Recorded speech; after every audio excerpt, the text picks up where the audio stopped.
This a little quick tips edition, just a bit of an entree toward the Phoenix Flight Path EP01, which will be dropping later in the week. And with a night of racing like we have at the Meadows tonight with the Hume Cup heats and the Silver Bullet, it would be pretty ordinary of us not to take a look at those particular races. We've got a new co-host on the show, Mickey Ty. I'm going to introduce you straight off the top. Mickey boy, how you travelling? And welcome to the number 501 podcast in Australia, if we're lucky. Hopefully we can bring it up a little bit, James. But no, I'm looking forward to meeting tonight, the Hume Cup heats and the Silver Bullet. And things are just getting warmed up. We're going to have so much to talk about over the next few weeks. Yeah, we decided, executive decision, sat down at a big table and we decided not to release episode number 1 of the Phoenix Flight Path till later in the week because we want to do the Phoenix Flight Path, the power rankings for the Phoenix. They'll be out on Thursday in that podcast. But the Top Guns, I mean, we have to look at them runner by runner, break down that particular night of racing, the Hume Cup as well. So Saturday night is going to be enormous.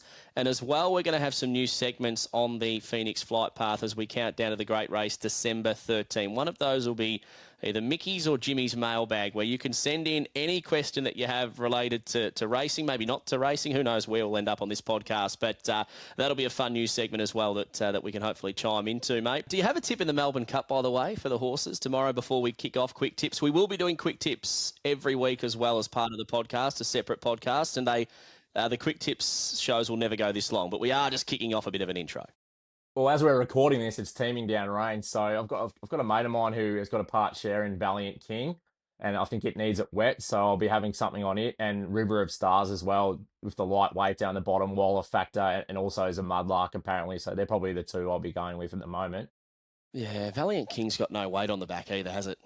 51, yeah, it looks good to me. And I saw an interview with Blogsy and Waller, and he had that glint in his eye, Chris did, about how it only had 51. So I was like, okay, I'm happy to run with that.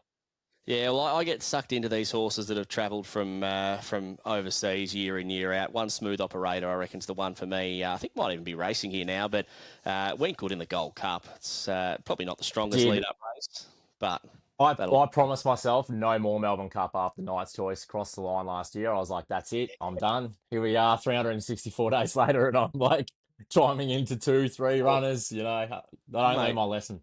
The difference is, I think, I don't know. I feel like you have to have something on the Melbourne Cup. It'd be un-Australian not to have something on the Melbourne Cup, but I think you could just throw a dart at the board. And Valiant King, a few people have said that. My arm's nearly twisted, so don't be surprised if I get off One Smooth Operator. I was only going to back that because of the name as well. It reminds me of myself. But, One Smooth Operator, which you would argue is not the case with me with how long it took us to get up and rolling for this podcast. True. We don't tell the punters that. But, I'm starting to lean to Valiant King. Anyway, let's move on. Quick tips. This is the part of the podcast that people like to just get hammered by, hopefully 12 winners.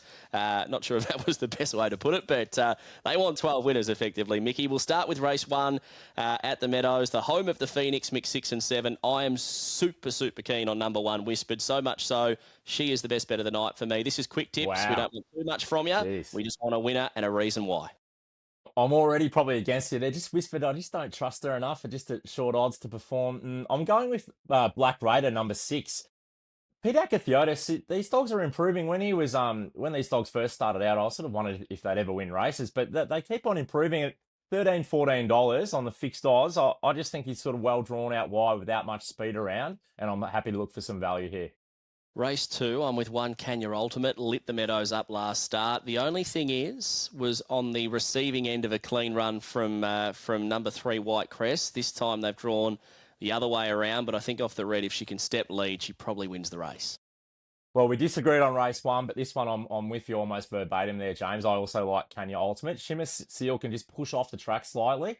So if Kenya Ultimate can take that gap when presented, I think it can win.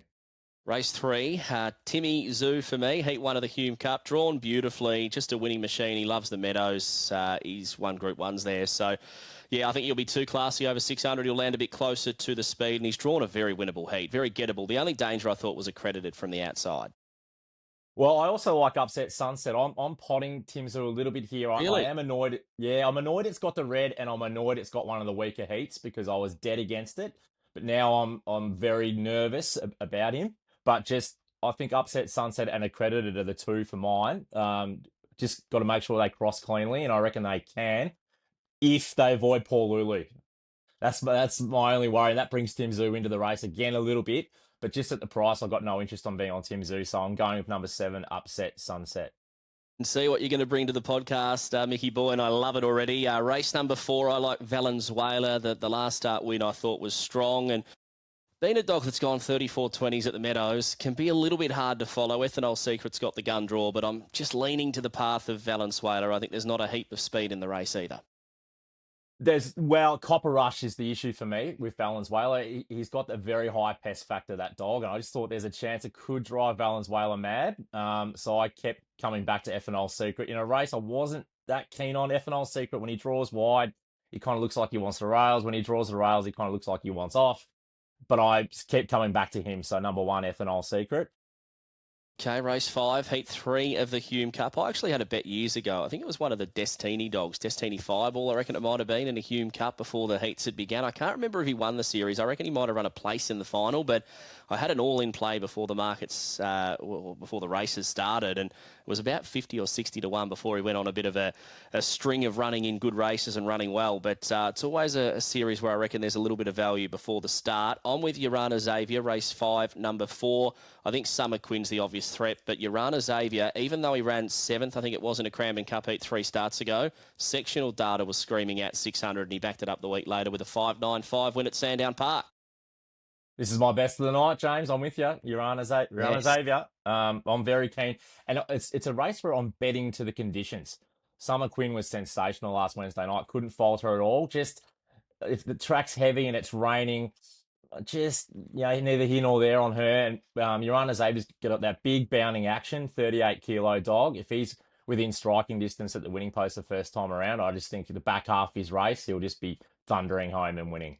Yeah, I reckon the 100 to 1 shot's going to give it a nice run too. Leroy's Girl going forward from the draw.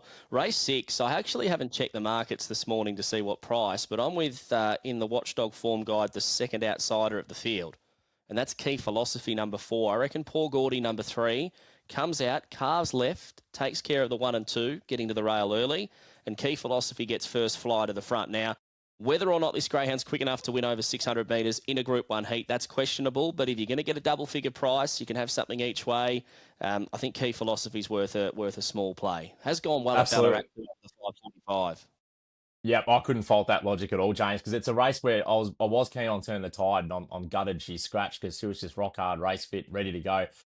I keep coming back to Compton Gold, but just off the inside draw, it's got to go on a hook out. It'll need to explode out, and if she does, she may well win. But at the price, I'm not really interested in being on her, but I'm tipping her on top nonetheless. Okay, race number 7 we roll along to. 5 Stomping for me. This is a dog that screams out Hume Cup, has been super reliable for such a long period of time and absolutely adores the Meadows. So Michelle Malley has got a good strike rate and over the 600 metres in good races in particular here. So there's no reason Stomping's not going to be stomping his way to the lead and making his way to the Hume Cup. So is that now 3 we're in a complete agreement on, James? So we're seeing them well, hopefully. I also like Stomping. I'm just a little bit worried poor Vortex could maybe annoy it in just off the mat there as they approach that first turn. That's probably my only concern. But that run last start for Stomping was superb. And yeah, Michelle Marley seems to have got this dog humming at the moment. Yeah, she gets him going beautifully over 600 metres. She's had dog after dog that have gone well over this journey. Race number 8, I reckon this is the best race of the program by such a long way.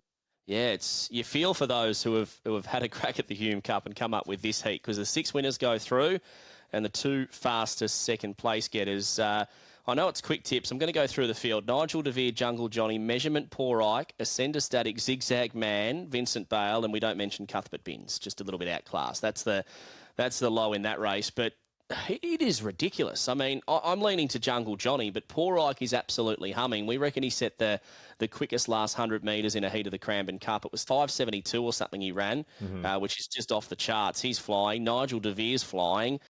Zigzag Man. And Measurement could be a star as well. Yeah, it's going to the Australian Cup Carnival in February. Measurement might be a top-class performer by then, so it's such a great heat. Who do you tip? I'm going Jungle Johnny, because I reckon if he got into the Top Gun, he could probably just about win the Top Gun. So if he's going to be able to do that, he's got to win a race like this. I think box 2 gives him a bit of versatility there. It's my on top tip as well, because he doesn't necessarily need to lead it, but he might be in that lovely spot where he might be a length or two off the lead at going into the catching pen, and then he can really flick through the gears. So I would be leaning towards Jungle Johnny as well, but it's priced accordingly. We are reading from the same hymn book. Silver Bullet, race number 9. This is a cracking field. Slick Splits has drawn the red. Colac Kid's in the middle, but he likes the middle of the track. Smooth Plane drawn out in 6 and Tribeca out in box 8. They're the 4 big guns. Little bit of a grading issue, I reckon, when Quillenvale gets in ahead of Canyon Mayhem, but that's a chat for another day. Slick Splits for me. I'm 1-4-6-8. I just think the inside draw, this is his chance to go bang and say, I'm ready for a big spring carnival. Exactly. Put his name in the lights for the Phoenix. I'm with Slick Splits as well. I just love that win at Sandown last start because he got driven mad by poor Oswald. He never really got on the track. Dr. Asher was up there as well, and it was a real, charge of the light brigade up front, and he was the dog out wide on the track, and he still kicked their brains in, really. I just love the win, and now he goes to the red in a track that he loves. He's had 7 wins from 9 at the Meadows, and coming this time of year, I just want to be on dogs that have got that experience at the Meadows. We're going to break that down on the podcast over the next few weeks as well, Mick. How you do the form and how you come up with what you end up with. That was a great insight with Slick Splits. What you look for. Race 10, Canyon Mayhem. Another one that I'm on the brink of making this a best bet of the program. Jules Juliet has speed. If she was a harder railer initially, Canyon Mayhem would clearly be my best bet of the night. But she can sort of just hold her line, and it might make it harder for him to whip around. But I think he'll lose class. He'll be too good. Race 10. Box number 8, I think a same race multiplay with the 2 to go okay as well, King Owen. And Hot Nanu hasn't raced for a little bit, but he was looking top class as well. Yeah, I'm with Canyon Mayhem as well, box 8. I think if it was box 3 or box 4, I'd be looking elsewhere, but just box 8. There was a run at Sandown maybe 3 or 4 starts ago where it cost himself the race trying to hook to the outside. So he'll already be on the outside, as you said, Jules Juliet, and even Spring Miles might be able to cart him across. It's one of those races where I just kept coming back to him. Hot Nanu might need the run. King Owen, might be suited by the wet conditions, but it's going to be 6-7 lengths off the lead at some point. How does he reel in Canyon Mayhem? Probably can't. Yeah, that's a good point. Race 11, my boy Bingo. This is a dog that I think went supremely well through the $1 Million Chase series and somehow lobs into grade 5. Paul Zevon does have early speed. Paul Zevon number 3 and can run a bit of a race, but my boy Bingo is the best graded dog of the century tonight. It is. I mean, it was very stiff in the $1 Million Chase final, and before that in the semi-final, it was sensational. So I'm willing to sort of forgive that Sandown run. I've got him on top 2 pretty strongly. Just Twilight Tory can sort of miss the kick, but then it zooms through. So it's either going to maybe bump my boy Bingo or give him an amazing cart across. And it's probably a race where I'm against Paul Zevon. I just don't think he'll get the distance, especially when you add in a wet night to that. So, yeah, number 6, my boy Bingo. Yeah, agreeing again, mate. We are reading exactly from the same book. This is crazy. Race number 12, Lucky Last Year. I don't think you'll be with me here because this is one that I reckon I've let my heart take over the brain. That is number 4, Port Quebec. I caught this dog at Warragul the other day. Finally, we're on a different one. Yeah, I don't know if this is more heart than brain, but this dog absolutely came out humming. I think it was, what day was I at Warragul? Tuesday, Monday, I don't know, earlier in the week. Came away beautifully. Might have been, was it Thursday? I can't remember. It was last week. But if it repeats that jump, I can just see the inside brigade crowding up. I think Zap Devere is clearly the best dog in the race, but going with Port Quebec hopefully to lead all of the way. I didn't have Port Quebec in my top 4 numbers, but it's that sort of race that it's wide open, and so I am looking for some value here. It's a dog that gives me plenty of grey hairs, but Joragumo, number 7.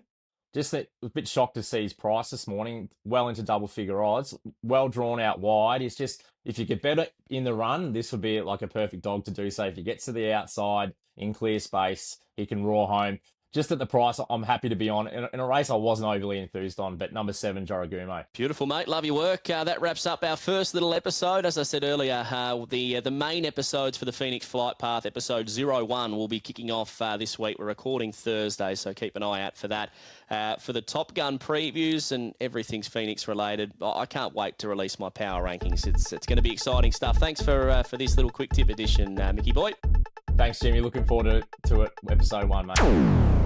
What are you really gambling with? For free and confidential support, call 1-800-858-858 or visit gamblinghelponline.org.au.